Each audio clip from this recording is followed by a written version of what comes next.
Allez, place à votre signature Europe 1 du mercredi. Bonjour Génie Bastier. Bonjour à tous.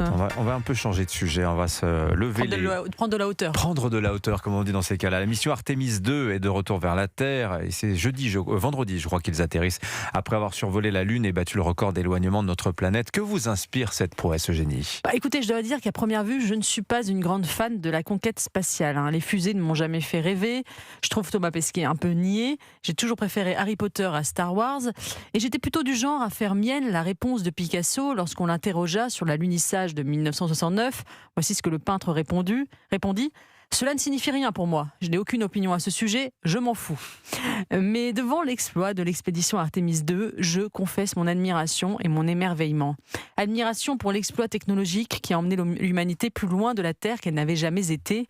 Le record d'Icare a été battu.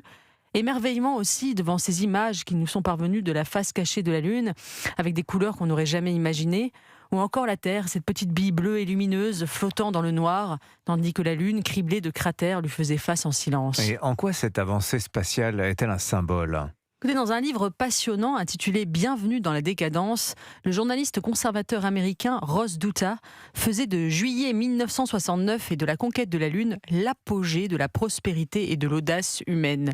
C'était l'acmé des 30 Glorieuses. Le techno-optimisme triomphait alors.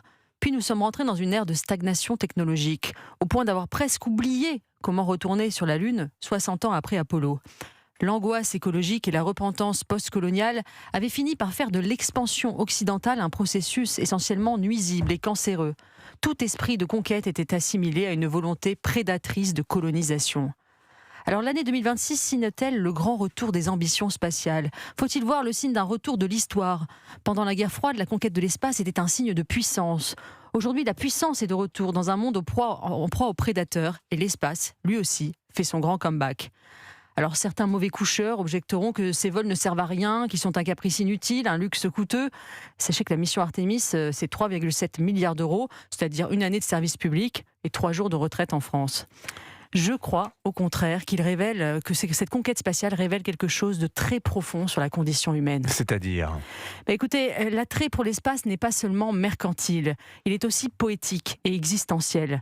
On aura beau répéter que c'est inutile et dispendieux, on n'empêchera jamais l'homme de vouloir aller toujours plus loin. Vous savez, quand on demandait à l'alpiniste Georges Mallory pourquoi il voulait gravir l'Everest, il répondait « parce qu'il est là ». Oui. L'homme est à la fois Ulysse et Prométhée. Il a dans son cœur à la fois le goût du foyer, de la limite, mais aussi le désir d'inventer, d'innover, de se dépasser, de conquérir de nouvelles frontières. Il cherche à retrouver son île, mais aussi à s'élancer sur l'océan ou vers les étoiles. Et le cosmos, c'est ce qui résiste encore à l'arraisonnement du monde. C'est l'infini qui pose des questions sans réponse. Comment tout cela a-t-il commencé ? Qu'est-ce qu'un trou noir ?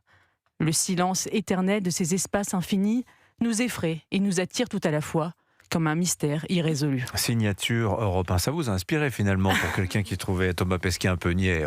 On l'aime bien Thomas Pesquet quand même. Il a beaucoup fait pour la cause spatiale en France en tout cas. Merci beaucoup Génie Bastier, signature Europe 1.